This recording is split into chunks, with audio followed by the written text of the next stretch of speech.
अस्सलाम वालेकुम। किद्दां तुसीं वधिया? उम्मीद करदी हां सब खैरियत नाल होणगे। अज दी रेसिपी उन्हां भैन भरावां वास्ते आ जिहड़ा ईद वास्ते गोश्त इकट्ठा कर लैंदे आ किन्ना सारा, ते उन्हां नूं मगरों समझ नहीं आंदी असीं हुण इहदा की करिए। तुहानूं इहदा इलाज असीं दस्सण लगे हां। जदों भी तुहाडे कोल गोश्त होवे तुसीं इन्नी वधिया जी रेसिपी बनाएओ ना कि खाने वाले दा स्वाद आ जावे। और 5 किलो गोश्त तुहानूं बनाने दा तरीका दस्सांगे किद्दां पकाना वा बिना प्याज तो और बिना घी तो। बहुत ही मज़ेदार रेसिपी आ। बिस्मिल्लाहिर्रहमानिर्रहीम। बिस्मिल्लाह दी बरकत। इहदे विच आपां लहसुन पावांगे। लहसुन दा ज़्यादा इस्तेमाल होना वा क्योंकि 5 किलो गोश्त आ। और 8 चम्मच मैं लहसुन दे पावांगी। और इहदे विच पानी दा बिल्कुल भी इस्तेमाल नहीं करना।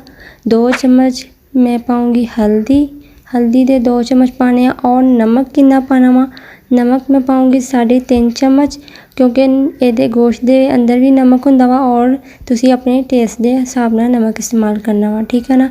और पानी दा एक कतरा भी मैं इहदे विच नहीं पाना, बिल्कुल स्लो आग ते रखांगे ताकि इहदा पानी गोश्त अपना पानी छोड़ जाए। नमकीन गोश्त की रेसिपी बहुत ही वधिया जी तुहाडे नाल शेयर करन लगे आ। और जाओ जल्दी ना मेरे चैनल को सबसक्राइब कर दिओ, नाल ही बैल आइकन दा बटन प्रेस कर दिओ ताकि तुहानूं हर आने वाली वीडियो मिल सके। मेरी वीडियो का कोई भी पार्ट तुसीं मिस नहीं करना, वरना नमकीन गोश्त बनाने का तरीका बिल्कुल नहीं आएगा। अच्छा जी, आ देखो अच्छी तरह सेक लग चुकिया वा। हल्की अग ते रखिया होया सी। आ देखो गोश्त ने अपना पानी छोड़ता, माशाल्लाह काफ़ी सारा पानी निकल आया वा। इहदे विच पानी पाने की ज़रूरत नहीं है, बहुत ही अच्छा टेस्ट बनेगा। अगर तुसीं पानी पाओगे तो वो जायका तुहानूं नहीं मिलेगा। जिद्दां रेसिपी मैं तुहाडे नाल शेयर करन दी बिल्कुल उद्दां फॉलो करके देखो, इंशाल्लाह तुहानूं इहदा रिजल्ट बहुत अच्छा मिलेगा।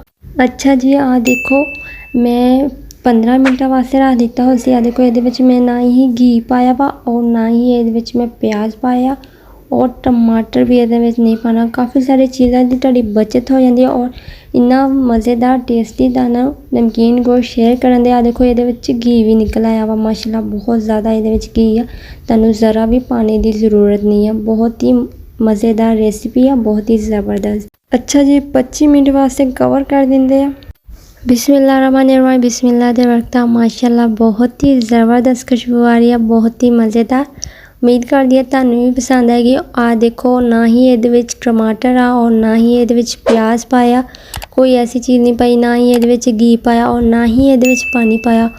और मज़ेदार ज़बरदस्त रेसिपी तुहाडे नाल शेयर कर दी है। काफ़ी सारा गोश्त हुंदा वा, समझ नहीं आती हुंदी केह्ड़े आइटम बनाइए, की करिए की ना करिए, क्योंकि गोश्त ताज़ा ही खाने वाला हुंदा वा।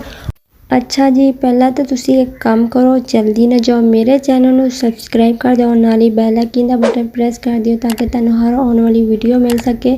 आ देखो माशाल्लाह कितना सारा घी निकल आया वा गोश्त के अंदर।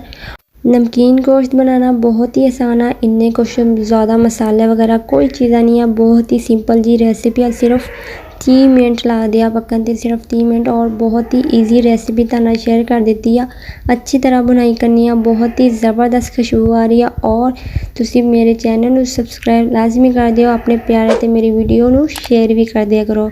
अच्छा जी, आ देख लो माशाल्लाह ज़बरदस्त रेडी हो चुकी है साडी नमकीन गोश्त वाली रेसिपी, बहुत ही मज़ेदार और चस्केदार है। उम्मीद है तुहानूं भी पसंद आएगी। मैनूं कमेंट करके लाजमी दस्सिओ और अपने प्यारे ते मेरी रेसिपी नूं शेयर भी कर दिया करो। अच्छा जी, मैं तुहानूं तोड़ के भी दिखा दिंदी। आ देख लो बहुत ही मज़ेदार गल चुकिया, बहुत ही ज़बरदस्त। आ देखो अच्छी तरह गल चुकिया वा गोश्त, और ना ही इहदे विच मैं कोई मसाला वगैरह ऐड कीते आ। अगर तुसीं चाहो तो इहदे विच काली मिर्च पा सकदे हो, वो भी सिर्फ हल्की जी फ्लेवर वास्ते, और कुछ नहीं इहदे विच पाना। अच्छा जी, अपना बहुत सारा ख्याल रखियो। असीं फिर मिलांगे नवें चस्के दे नाल, नवीं रेसिपी दे नाल। ओके, अल्लाह हाफिज़।